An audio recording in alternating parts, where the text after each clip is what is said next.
indeed, as it looks like our players are now ready. So we're going to be heading on in with Ryan Central and Got Moxie bringing you Pulsar versus Shikigami, map number 1. I'm so happy to see these teams back, Moxie. I really am. Like, it's just the familiarity of it. And already we are seeing, like, the main rift. I think it's the big question of, like, for first bans, Elsa or Gambit. Elsa apparently is the dominant answer from both of these teams. There's the Daredevil save actually on the side of Shikigami, so Pulsar can't ban it out, they can only mirror it. As we get one more ban before Pulsar gets to go into their first lock. What's it gonna be? They saw the Daredevil. Do they take out the Jeff? They do. So Jeff is removed, which does depower Venom somewhat. And as we talked about, right, Kaya is a staple Venom player, as is Chabogoob, a staple Daredevil player. So it looks like Pulsar are wanting to go for a dive mirror as well. Very interesting that we're not seeing this like, oh, we ban out this first, we're going to instantly protect it. It feels that both teams are like, maybe just leaving it open for both, just trying to find the things in and around it, feeling like tackling the big characters that we're looking at in the game first at the very least isn't worth it when you can manipulate the draft a little bit more. So immediately we're seeing like a much deeper, intimate game, I suppose, because these teams have played against each other, I'm pretty sure, in like the recent like MRI Season 5, but it was a very dominant win for Shikigami. Dawn Core at the time couldn't get much going, but we are seeing the Gambit being taken out, so it's not going to be one-sided, but it's still potentially open for the protection of Elsa, which is exactly what Pulsar are hovering over. Yeah, it looks like Pulsar might decide to go for this. The thing is, if they do decide to go for the Elsa, then they're going to have to play a split because Elsa does not play dive. So Shikigami is going to have the opportunity of now diving an isolated Elsa. As we can actually see, do they go for this Mantis removal so that we don't have damage boosted Elsa, as well as one way of being able to circumvent some of the impact of the ultimate generation slices coming on for that damage boost, allowing you to do more damage, therefore build your ultimate far faster than the other team. As Shikigami have actually been able to secure themselves one-sided Vanguard Deadpool as Pulsar remove the Psylocke. So taking some avenues of the dive away, but we're still going to have that Daredevil versus Daredevil mirror, which honestly might be used just to counter each other out. Send one Daredevil to interfere with the other's rotation so that it's literally just a reliance of information that both of these teams have access to. Well, it's more of a priority, I think, for Pulsar as well, to just make sure that Chabogoob gets probably the stronger, like, melee option out of the ones that we mentioned of, like, Magic. I think there was a bit of Wolverine thrown in briefly, but not too much. And yeah, Psylocke taken out at the end. So this is a real just eye test, I think, is the main one. This is one where I feel like all of us, at least on the broadcast, are just going to sort of sit back a little bit and just see how good Shikigami look, whether they are competing for the top end of the group A that they're in, or whether Pulsar are actually like gonna throw hands and be a real contest spot, I suppose, for playoffs. They can even do well themselves. It's just hard to gauge whether this team can ascend to this level after being picked up by Pulsar. I mean, it's a different look coming through from Shikigami. Pulsar very firmly wanting to go for a dive composition with both the Jeff, the Venom, and the Daredevil, as well as Treeman on the Angela. That we did actually get to see him play on the MLC matches and do really, really well with it, being able to go in, disrupt, displace, and make a lot of space for the Daredevil to follow through. Shikigami, however, are actually going to go for counter dive. So they're going for the Loki with the regeneration domain, the CD as well, to have those two vulnerabilities and get as much healing AoE off on the team that are stacked up, playing inside the bunker, which now means that Pulsar Esports, they've got the dive, but they can't just dive the front door. They have to go all the way around the back of the map and dive from there instead. Trying to go through them actually as well as the Seedor. There is a Groot in play, but it isn't Treeman actually. It is going to be a Seedor that's sort of playing it. Kaya was really impressive with the recent season of MRC, going to be playing up over onto the Deadpool Vanguard. That is one-sided. Lindstrom finds that first elimination, but the dive is just too good as the Legend and Chabogoob go writing. The disruption of these Groot walls is enough to actually break some of this down, but Kaya getting there early with the ultimate before anybody else. We sort of mentioned it before about like the Deadpool Vanguard. It's enough to sort of put this fight to bed. Maybe Chabogoob is trying to actually cosplay Daredevil for real here with the odds being against him, but he's only able to get one pick and get out. This man knows no fear, but he took out the Namor early, which now means that Pulsar Esports don't have to worry about the setup of those monstros, stopping the dive, taking out the health bars, and allowing them to actually confirm into a hit. As we get to see Kizaru's POV looking for that drop. Eastor does have the Strangling Prison investor and grabs both of those Vanguards. The regeneration domain is actually used from Shiki Gami's side, so they can just continue playing aggressively within that Groot's ultimate, and Pulsar lose the Vanguards and look like they're going to be swapping up Treeman off of the Angela onto the Groot to be able to mirror what Isидor's doing. Yeah, I mean, he's like, if he's going Groot, I want to be able to go Groot. And I think it goes to show that, like, whilst, yeah, going for these, like, coordinated plays seems to be, like, a mainstay, but there is so many other options, especially on points like this that get very bottlenecked very quickly if you're not capable. So Pulsar trying to change stuff up, haven't been able to take any progression onto the point at all, means that they are playing behind. Shikigami having ultimates built up ahead and ready. Both strategists, in fact, going to be ready to go with the Cloak and Dagger to the Bond. Yeah, they've actually forced out the domain expansion. But he still has his ultimate. I mean, that's huge, though, because that means that Lindstrom is going to have to be a lot more careful when that dive hits. Has to go for that copy onto the God of Mischief with the Cloak and Dagger. Gets the Dark Teleportation past Kizaru's Feast of the Abyss, which is absolutely massive. Lindstrom lives, gets to set the path with the Eternal Bond to push the team outside of the small space into the open, where they would be so much more vulnerable to the dive. Ooh, Chabagumi's going in, and the Strangler Prison is going to pull everybody in.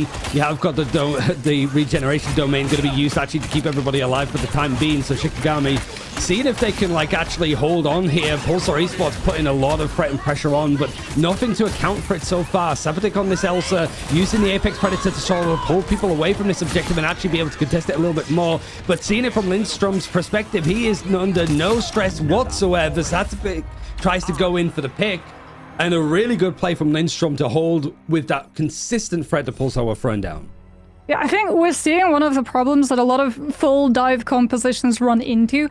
If any element of the team that you're diving has counter dive, but they also have a different component, something like the Daredevil, who can run a little bit more freely, self-sustaining, and a Mog in your back line, not only is your dive being full countered and you have no other real option of playing your composition, so you don't even gain like map control space, you also can't really win out the fights when you do get your dive into position, because your strategists are constantly having to deal with Frost Mountains and antics in that backline. So I do like the pivot from Treeman off of the Angela onto the group, but it was just a little bit too late. The fact that Shikigami had already been able to win out that first fight and establish such a fortress of a hold in small room to be able to survive the dive while also keeping that point control in their possession. So this time Pulsar will be rolling out on the grid, so it's a little bit more fairer, but when you look at the ultimate economy, Ryan, it's not really that fair. Yes, Lapsus Sotilis will have that it's Jeff, but Leolaz is just going to be holding Horn of Proteus, because as Jeff players know, there's always a larger fish in the sea when it comes to the Namor showdown. I mean, that's why he's on land. He doesn't want to deal with them, but Leolaz is going to force it. I guess the problem that Treeman's going to run into is just the verticality of this point. You don't have the little symbiotic elevators to work with, but it means that you can just be a real thorn in the side by just rooting yourself into the objective itself. Pulsar Esports trying to get a hold of it, but it is just Treeman there, isolated, plucked out of the ground by Isidore, and it seems that this like focus from Shikigami, namely sort of led by Frost Mountain, who's been superb on this Daredevil, absolutely picks everybody apart, and there's just no way for Pulsar to seat themselves on the point. Yeah, Sapatek's just too vulnerable as well. Like, they got Elsa through the ban draft, that should be their win condition, but Frost Mountain, with the radar sense passive, is always able to tell when the Elsa is just alone and vulnerable, and continues diving alone onto that Elsa, having the objection being able to live the 1v1, to the point that, like you said, Sapatek knows he's too vulnerable, has to go to the Phoenix and potentially play for a win condition with the Strangling Prison team-up. And speaking about win condition and team-ups, Strangling Prison sets up for Horn of Proteus. Lapsus Sotilis at least gets a free. It's Jeff off of the back of that. But what's it going to do? It's not going to be turning the tide of this fight. Pulsar Esports have to regroup and rely on Kizaru pulling attention instead. Also saw the Shikigami a little bit worried about the It's Jeff ultimate. Sort of grouped up on Name, had the cloak just in case they needed to eye from the team, but I don't think it was them, the main core of people who were hidden behind the tree, that was the main focus, able to just completely omit it. And now Pulsar struggling to actually get any progression onto the point. They've got a Strangling Prison coming up as well as another Let the Devil Out. But I think you're looking again at Name and Lindstrom having ultimates both ready and available, and Regen Domain still in hand. It really feels like Lindstrom has everything he needs to protect his backline. Yeah, I mean, Pulsar Esports just haven't been able to get past the front line at this point. We're headed towards final fight territory as we get to see Kizaru just stabilizing. Has the Feast of the Abyss, can be a little bit more aggressive, forces out the regeneration domain, then looks for the eat afterwards. As that is the low-key green's gone, but Nami still got the ultimate, as has Lindstrom. Great shield coming on through, but Shikigami still going to be losing out on the cloak and dagger, which means if Lindstrom wants a copy, he has to look for Pulsar's backline instead. Somehow he finds it, actually gets the God of Mischief to set up the Eternal Bond and force the Legend to use theirs too. 88% on the objective for Shikigami, and now it feels that Pulsar Esports, if they have something to throw in, they want to. Let the Devil Out is going to be used, and Chabagoob hasn't really had the chance to shine just as brightly as he did in previous MRCs, and now you have got the Ensong Inferno slammed onto the ground, finding the picks. Everything had to be used because it was last chance saloon for Pulsar. Shikigami, they can group up, they have a Banhammer, they just need to get everything together, one last fight, and they're able to take the first map. Oh, there's the Banhammer coming on through from Kaya. Pulsar Esports, they lose the Phoenix. Shikigami, like, they have a win condition too. If they just walk point and force Pulsar to have to contest the point flip, Yusuf says, I'm strangling prison, and Leolaz overlaps Horn of Proteus right on the top of it if they even need it. They're pulling apart these eliminations. We get the vulnerability coming on through from the Terra Cape pad with strangling prison, and it's all Shikigami in the elimination field. That's the flip. Pulsar Esports, I don't think anyone's going to be able to get from respawn to touch. It doesn't look that way at all. Pulsar Esports struggling to get on the board here on Celestial Husk. And whilst it's like easy to sort of pick apart some of the changes, like just coordination maybe missing, it really did feel like Shikigami just had everything nailed down.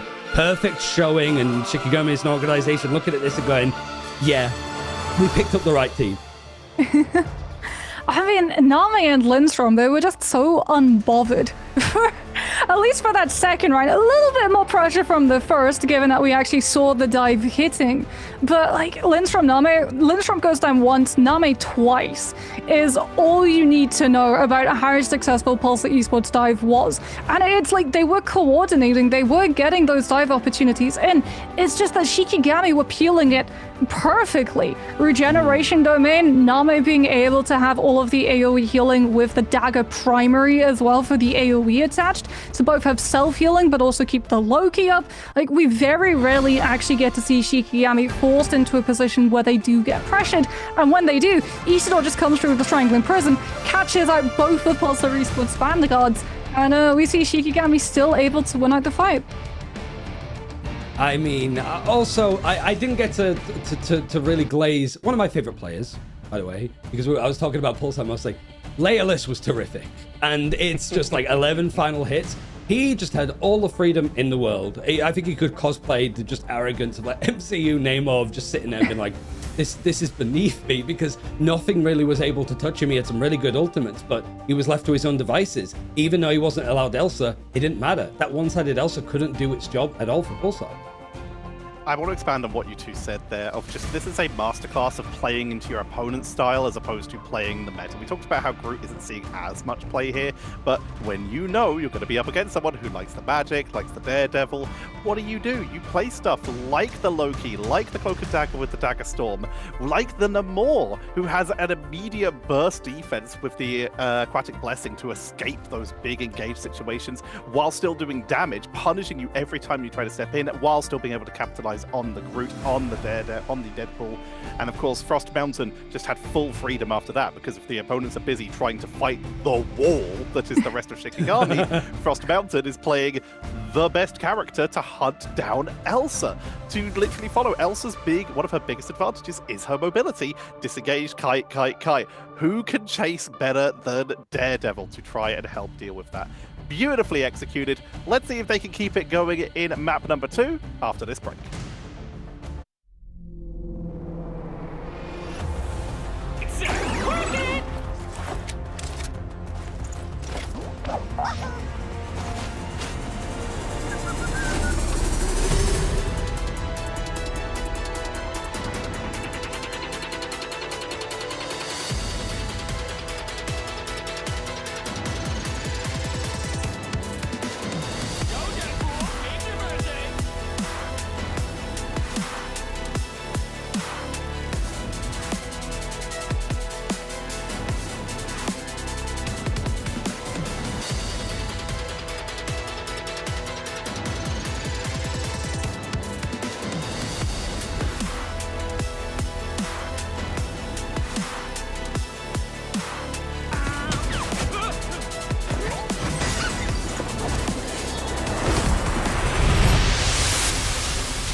Shikigami with an incredible start, going up 1-0 versus Pulsar. And I immediately want to draw attention to something that you guys were talking about in the break so that we could actually get it out for the audience. And that is how these fights in this match in particular, you can see people trying to feel out and burn resources, which isn't the same as what we saw in the last season before the patch, where it was maybe burn a big strategist ultimate.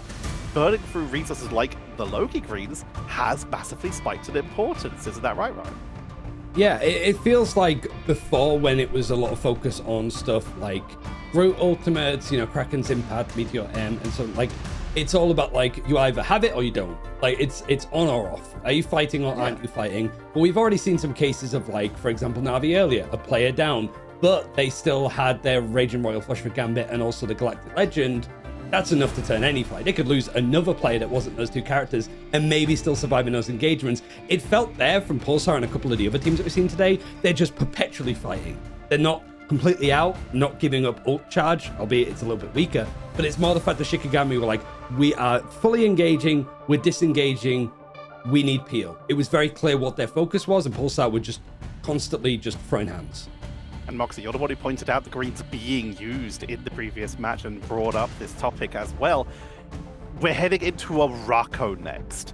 What are some of the big tools that teams are going to need to be on the lookout for in this map compared to Celestial Husk? In the break again, you were talking earlier about Angela. Why is that so important, and what else could we going to be watching for? I mean, it's not just the Angela, it's more when you're attacking onto Hellfire Gala, you don't just have to play your whole team from main. Like, you can flank, you can wrap around it, and I feel like, especially for Treeman and Chabogoob, like, they're wanting to take this map space, they're wanting to split the attention. We saw a little bit of it from their first engagement coming through on that first round of Celestial Husk, where they tried to dive from behind as opposed from in front. And I feel like that's going to be very sort of similar to how they approach this attack. They're going to look for a lot of team splits to try and just split the attention so that you can start clawing away the strategist's attention, which then leaves the vanguards in the front line potentially susceptible to one of your duelists playing from main still. Nami and Lindstrom going to have to be on the lookout, as they are going to be very threatened this game. It is going to be Pulsar starting on attack, with Shikigami starting on the defense. Most of these teams, when they have taken us to these convoy maps, have decided that attack is the way they wish to start. We're going to be getting ready to head into that very shortly, as Pulsar, they are one map away from being our third 0-2 team of the day. Shikigami to continue the streak of 2-0s across the board, and we've been talking about it, the fact that they could be creeping into that top 2, maybe top 1 position. We're feeling good about top 3 right now, Ryan? I think so, yeah. I mean, I definitely like when we look at like Shikigami and stuff tomorrow and Team Heretics later on, because I am the host in shoes tomorrow, so prepare your butts for that one. I think it very much is going to be a case of like, are you holding or are you like switching? It's very deal or no deal-esque. But yeah, Shikigami, like, this is a really good test for them, notably because, like, Arako, I don't think we saw at all at the higher broadcast games that we saw in MRC last stage, but also the stage before that. It just seems to be a map that teams are actively avoiding, so it seems that Pulsar, like, we've actually been cooking on this one. Let's see if cooking with Kaya can actually try and match it from Shikigami. Let's see who cooks as we head into map number 2. It is Arako between Shikigami and Pulsar. Well, just the way we saw in Celestial Husk when we go into the ban draft, Pulsar instantly targeting out the Elsa, going for the save onto Chabogoop's Daredevil, and Shikigami, they're more than happy to let the Elsa through, as they were able to deal with it the last time.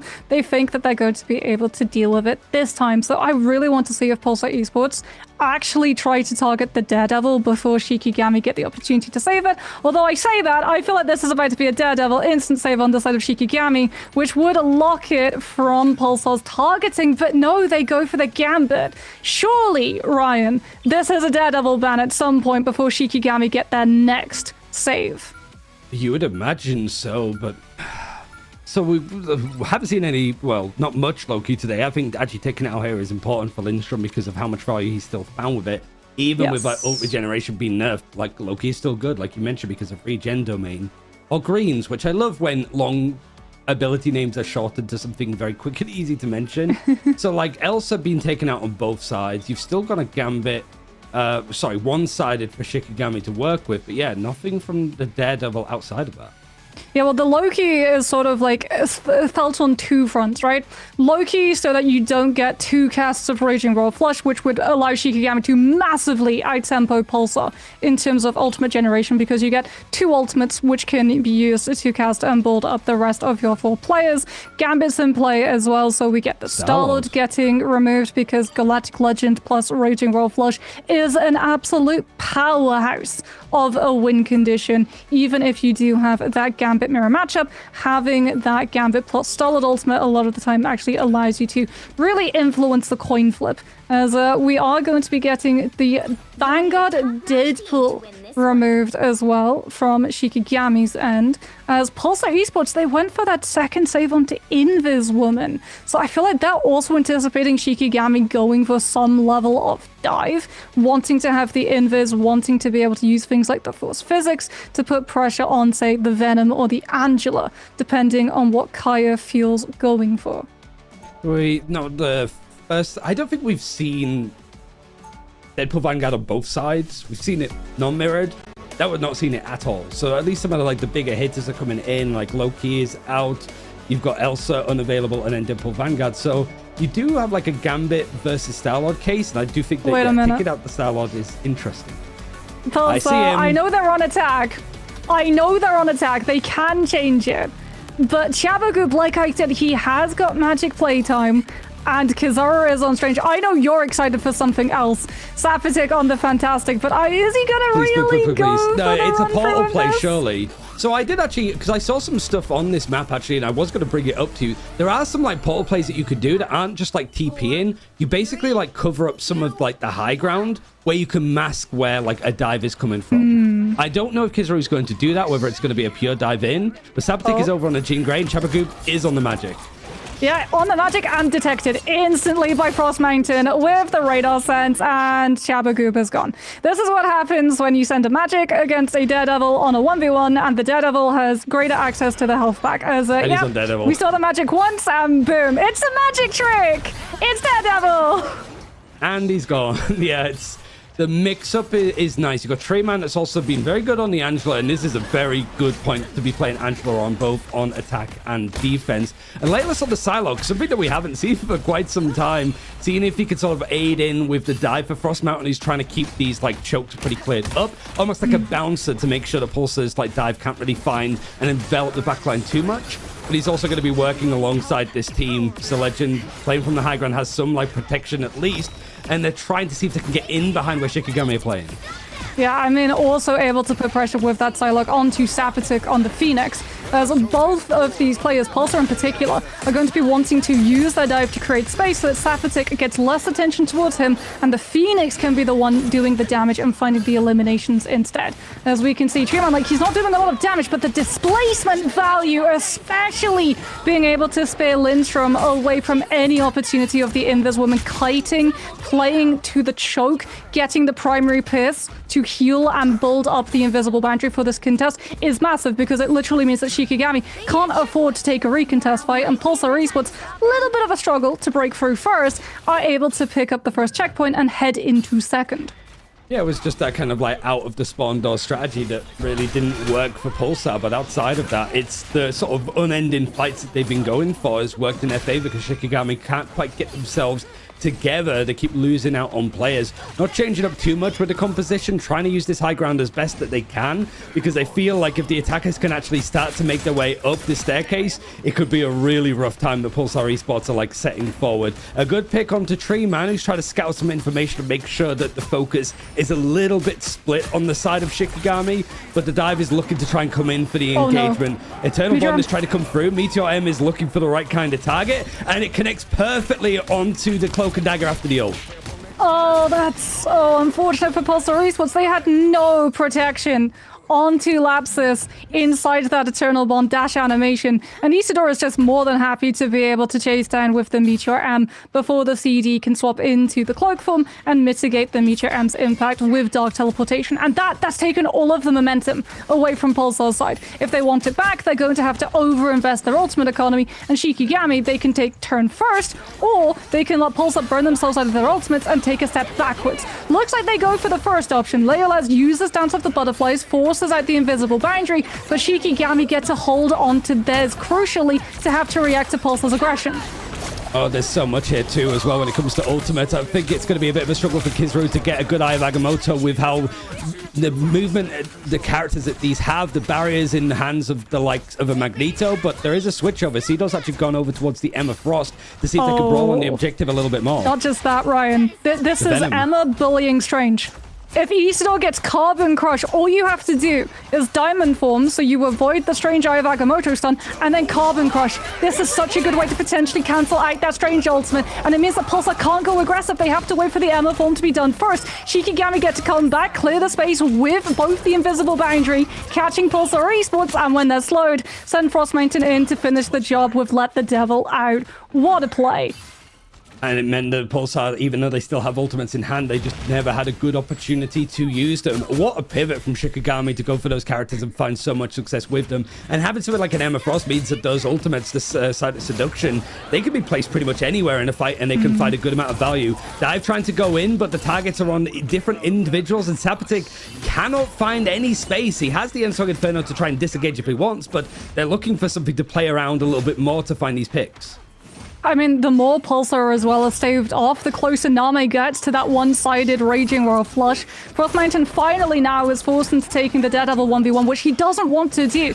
He's been much more inclined to try to duel out things like the Phoenix, as Tree Man bites off a little bit more than he can chew and goes down. Despite this, Pulsar Esports have closed up the distance onto that objective, and this is their best push. They might trade their Invisible Woman for it, though, as Kaya makes the decision to keep pressuring the backline, knowing that he can get out, take the damage, and battery his strategists to have the ultimates with Shikigami call to recontest. Ensong Inferno from Sapatic held in the sky as long as possible. Lapsus will be able to use the Eternal Bond to meet it, and they have the sustain to match the Raging Roar flush coming through from Shikigami's side. But the moment that those ultimates are done, all of the attention falls to the Legend on the Invisible Woman. Kai has done such a good job to just keep it going in this fight, surviving, sustaining, stalling. The Dance of the Butterfly's invisible boundary is going to come in and support him after we saw the Feast of the Abyss used to just keep the fight alive. Now there's a bit of a breathing room as Pulsar are now forced to use whatever they have available, and it's not much. It's maybe El Chabagoob having the Let the Devil Out to go with, but I imagine he's looking to try and coordinate with Tree Man, who's still a way away from having this, like, retribution to work with. Isidore might find an opportunity, it depends, but they're finding and isolating these picks, they're staggering them, and there's not a lot of time for Pulsar to make this work. I do think Kizaru has Portal, though.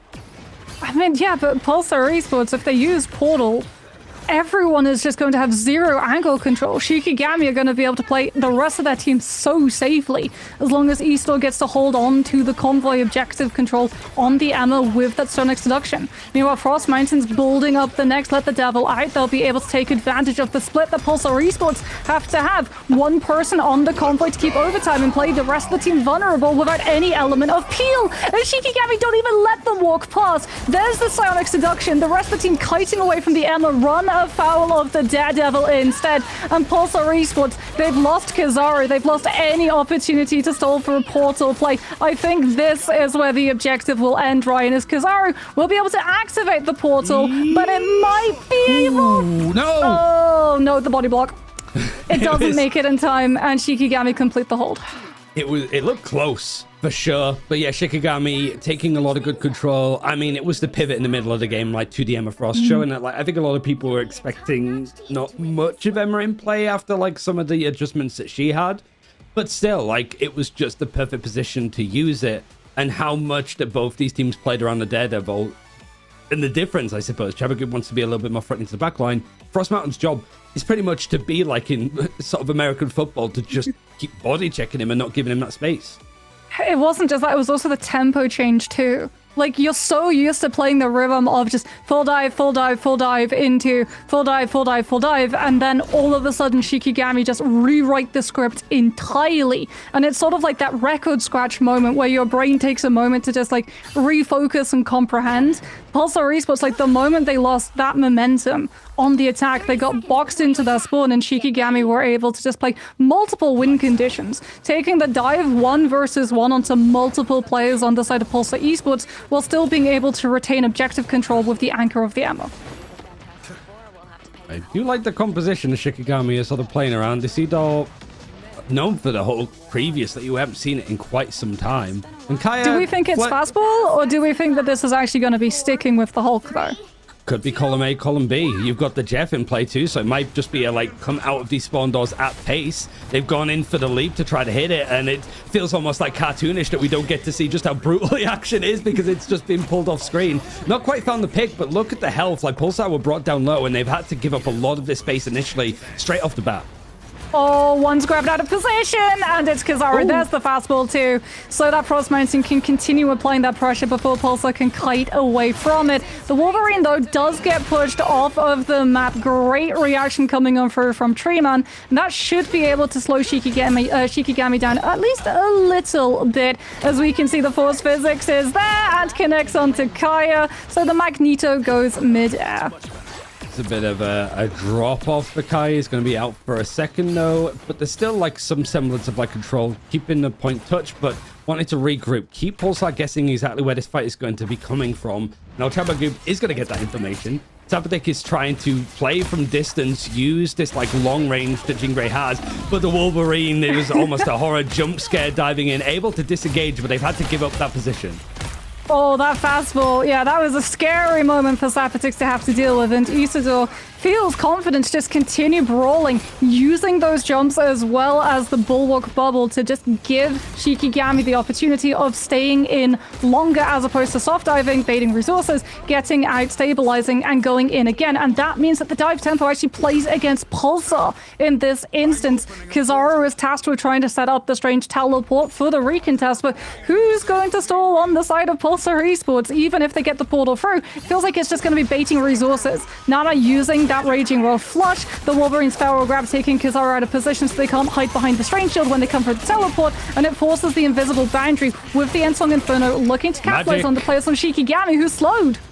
Yeah, he's dove in as well, so we don't quite have the Hellchild in play just yet, but enough to try to stall this out a little bit more. Means that it might be a chance for the portal play if this goes a little bit further from Pulsar, if it goes on to the second objective. But we do see like Ultra Hulk moving his way through, creating a lot of space, not able to sort of get the grab, but he's able to make sure that Pulsar are all just sort of coming from one direction, which opens up space for this dive to be punished, for one for Treeman, but also Laylis to go for these flanks if he wants. I mean, Shikigami, they should win this fight. It's just a matter of how much it costs them. Lapsus uses the Eternal Bond to be able to dodge out of the damage coming through from Feast of the Abyss. So Lindstrom's able to come on through with the Invisible Boundary now that he doesn't have to worry about Eternal Bond pushing them out of it. Unfortunately, Darkchild is taken down as we get a really good XL actually coming out to find a late elimination onto Lapsus, which is now going to have significant impact into Pulsar's ability to fight close on second. They're down a strategist, and Shikigami already forging ahead to take all of the map space they can, while Pulsar Esport are down really crucial players. Yeah, Pulsar setting a faster time, I think, overall, but it's more just the cadence that Shikigami are able to set. It can all be ruined, especially once they get onto, like, the staircase. Pulsar Esports able to reach the top, but not the second checkpoint. Is still a good distance to be setting, and Shikigami have 3 minutes to try to break it. It's found Kizaru that has stayed over on this Doctor Strange and not really had a good chance to use an Eye of Agamotto with just how much he seems to be enveloped by the wave of dive that's hitting him. Sabadik switching over towards the Psylocke, finding a lot of like picks in the end, and it has forced Shikigami to reset for the time being.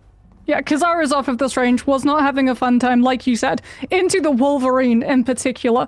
As Pulsar Esports, they will be coming up to good ultimates, but Shikigami also have all of theirs to just take the tempo. Now they can open up with this Raging Roar Flush, or they could just go first with Leola's, force out the invisible boundary, and have the Gambit ultimate to overcome it as the Legend gets grabbed out, just manages to get the invisible boundary up in time, but Frost Mountain with the pin on the last stand grabs the Invisible Woman directly out of the ultimate, and you might as well not even have seen the ultimate for the value it found. It's just a great isolation. You've got the last stand that pulled people at the invisible boundary on one side and Leolus with the Dance of the Butterflies on the other. So pick your poison, really. Both of the duelists finding so much. And there's a stall that's attempted from Treeman. He's so low, he can't do all that much. Hulk having ultimate is going to pull it out. So if anybody really wants to get close, you might want to reconsider your options, as Pulsar not able to actually get anybody to stall it out in the end. Shikigami blister their way up the staircase and find themselves a nice, swift 2-0 win. Yeah, Shikigami, it just felt like they full controlled the tempo from start to finish of that attacking round. Really doing like a great job with the Wolverine as well, getting to come through with the last stand, cancelling out the impact of Invisible Boundary, which Pulsar could potentially have used to buy themselves a precious 8 seconds of stabilize and battery up a win condition once it drops. Shiki just say, no, we understand that that's going to be your potential win condition, and we're going to stop it. As we got the Hulk that we talked about, we said that we were potentially going to be seeing a little bit more of this Vanguard. We also got Kaya's Venom, and it really has been just the crown in the jewel for this team from last year. Yeah, I mean, everybody seems to be hitting their stride, really, and it makes sense when you look at the success that this team had over in like season 5 of MRC. But I think it's more like seeing like Isidore start to shine a little bit more often. I think last time we were focusing a lot on just how Kaya was performing. It was the namesake team for him, but like his Venom especially looked really threatening despite Venom losing a little bit of his strength at that time. But Isidore showing why Hulk is still a good threat and the perfect connection with Frost Mountain. I mean, one thing to highlight more is just like Frost Mountain versus El Chabagoob is a good head-to-head with how they play melee, but Frost Mountain just looks so good right now. It's perfect for him, the characters he's able to play. We've known Frost Mountain for a bit. They've always been a very flexible player. They've even done stuff like the Storm in previous metas, even without like the Jeff Nado, just to like really just adjust. But that was such good marking by Frost Mountain, starting off with the Daredevil to react to the magic, and then swapping to the Wolverine to counteract the defense. I do want to say some moments of brilliance from Pulsar. There is something there. We just need to see them stabilize a little bit. I especially enjoyed Tree Man giving Frost Mountain the see how you like it and pushing him into the pit. That was delightful. But overall, this is exactly what we wanted to see from Shikigami. Isidore and the Hulk and the Groot across the 2 matches. Incredible performance, just start to finish. Leo has just been silently just picking people off over and over again. They went 11-2 in that series. We love talking about Leo, former console champion in Season 0, moved over to PC and has been in Ignite basically from the start and has just been performing so well. Nicely done, Shikigami making a fantastic name for themselves here, and the organization moving over to the Americas, as you said in the game, Ryan, will be extremely happy with that pickup. Yeah, I think also just like on the side of like Pulsar in this case, like looking at their strength of schedule, they have Alter Esports tomorrow, which is a major game for them to try to like rewrite the ship, I suppose, like make that a lot more competitive against the team that qualified through MRC, but also they have Team Heretics on Sunday, which is a very difficult matchup. You don't really know what you're going to get at this point, but it really is just a case of like, you've got 2 tough games out. That middle one tomorrow is the must win for them if they want a chance for playoffs. And Moxie, what do Pulsar need to adjust? What do they need to do heading into that Alter game? I think like we saw them try to go for those dive positions, the way that they like send the magic all the way around to flank and try and split Shikigami's attention. The problem was it was a little bit predictable of how to play the dive, and Shikigami just countered them at every possible turn. So I think for Pulsar being able to not just be like full dive hit style, but also maybe go for displacement dive of literally just have one person pull the attention of multiple, and then the rest of your team takes advantage of the rest of the space. Because it wasn't just Chabo Goob getting picked apart by the Daredevil early on, it was also Treeman. Like, we saw multiple times the Angela try to go from behind and grab players from Shikigami, buy a little bit more space for the rest of his team, and then the Angela would just be on the ground in the space of about 3 seconds because Shikigami baited themselves perfectly, calmed when the Angela was close, and dealt with her instantly. It was magnificent to see, and we are going to have an interview with Kaya, almost titular. If we were back a season, it would be the titular Kaya. But we will be getting into an interview with them in just a moment. But we talked about them in map number 1. Let's talk a little bit about map number 2 for the backline of Shikigami. Lindstrom and Name, they started off with just a heavy defense on the first series with that Loki taken away from them in series number 2. But still seemed completely fine. The Invisible Woman did fantastic. The Gambit coming in there, even though it's been banned out fairly consistently for a lot of the games today, it is making a difference. These two in the backline are working beautifully together, Ryan. Yeah, I think it's also like for Lindstrom in this case, like we sort of expected that he would be like a rock in that backline because of like getting to experience playing with like Virtus Pro. Alcatia were very well structured in that approach, but like Name and Frost Mountain, because they both came from like OG Seed and like 0% and stuff, like they've really started to put this together. We sort of saw glimpses of it with like Cooking with Kyra in Season 5 of like, okay, this team is actually really well drilled. But it's the fact that they've really like dotted their I's and crossed their T's in a meta that is very open. They were very like just open with the draft full stop. They let a lot of stuff through to see what they could sort of work with. And it didn't matter. They not only had really good comps right off the board, but they made really good pivots too. I think Name, in that backline working off of Lindstrom, really starting to show why he was picked up for this team and why Shikigami picked up the team as a whole. Couldn't agree more. And just the adjustments you said, the team being able to pivot when needed was beautiful to see.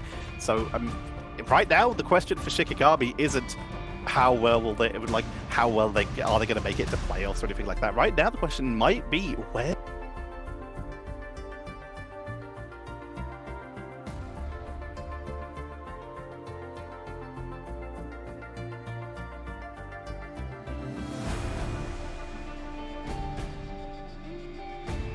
Already been able to play dive to a level that they were able to achieve with Kaya last year, you can then apply that same formula of if you know how to play it, you know how to play against it. Something that Shikigami showed off in spades in this matchup.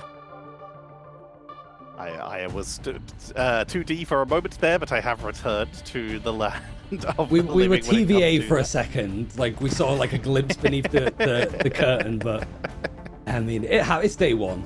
Like, we'll say that. Exactly. We're just waiting for our interview to get set up, and then we'll be jumping into talking with Kaya. Not so much cooking, but talking with, at minimum, ask them any questions that we do want. But while we're waiting for that... Have we spoke to Kaya before? We ever interviewed? I don't know if we have. I don't think we have, yeah. I mean, I'm really excited because I think it's seeing just any of the players. I mean, that's what made that like phase team really interesting for me, and Chopped in stage 2 of like, we sort of saw like a showing of these players, like, yeah, they're pretty decent, but like the actual teams themselves didn't perform that amazingly or didn't do that well. But then you see some of the roster moves and then suddenly they're like top 4, top 6 without an org, and you're like, oh, I underestimated these guys. And it seems that, like you said, where is the ceiling for Shikigami? Because I have them definitely like giving Team Heretics a good shot, but I think Virtus Pro need to be a little bit, now they need to be a little bit careful as well, because this team has got a lot of practice and a lot of reps in recently.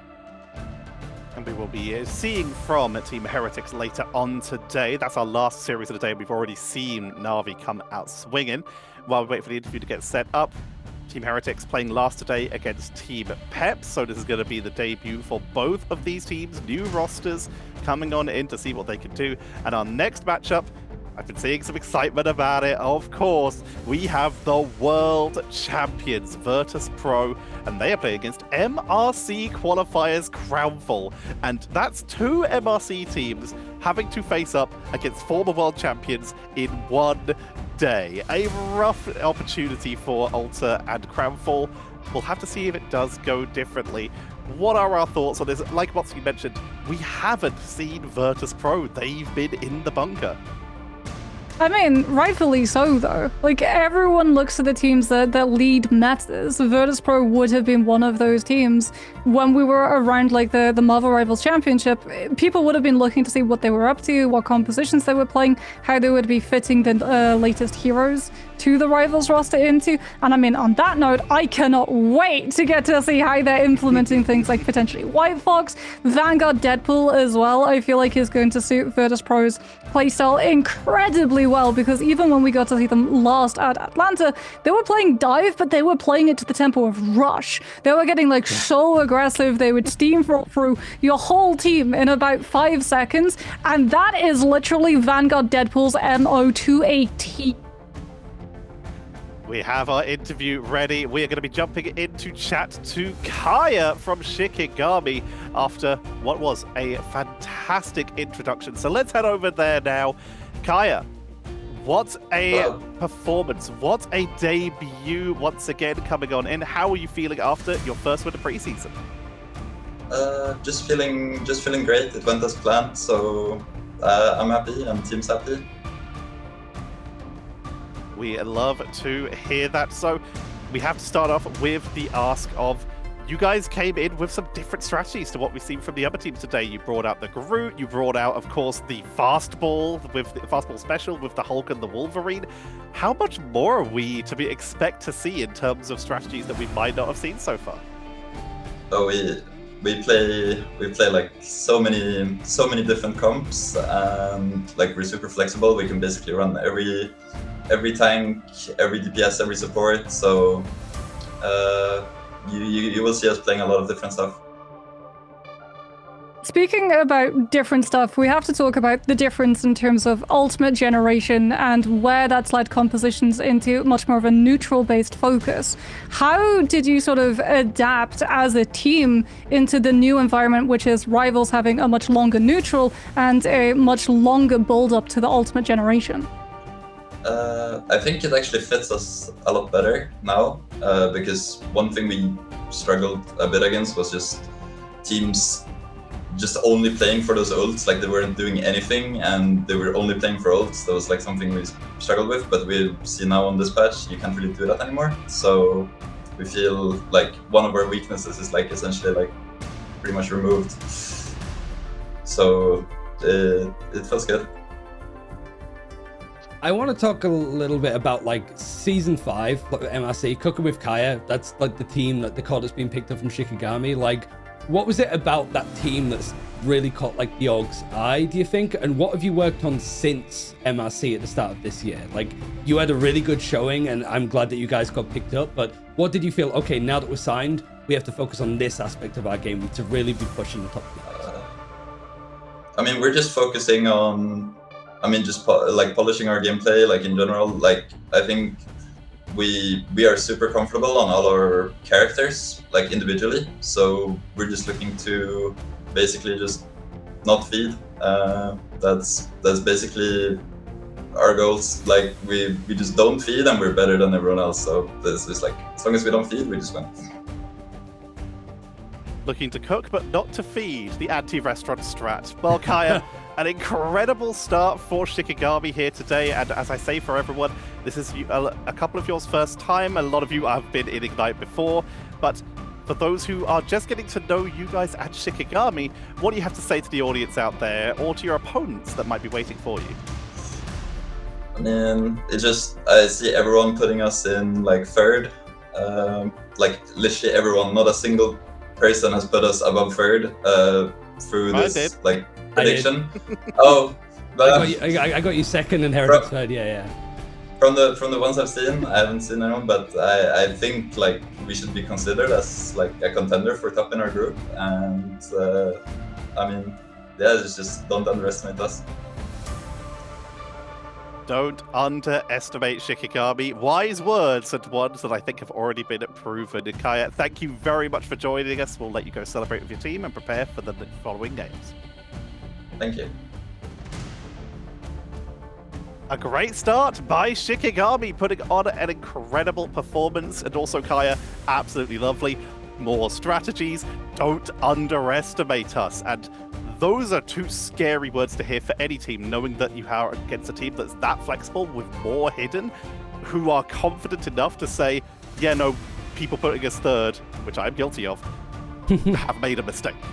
You all got called out. I felt vindicated. I mean, I will say, I put them third with the stipulation. I feel like anyone in my top three could come at any agree. possible position combination. And I think, like, Tetch is the same. Like, it really is incredibly hard to call, like, where exactly between Shikigami, Na'Vi, and Heretics of those three teams they're going to end up. Yeah.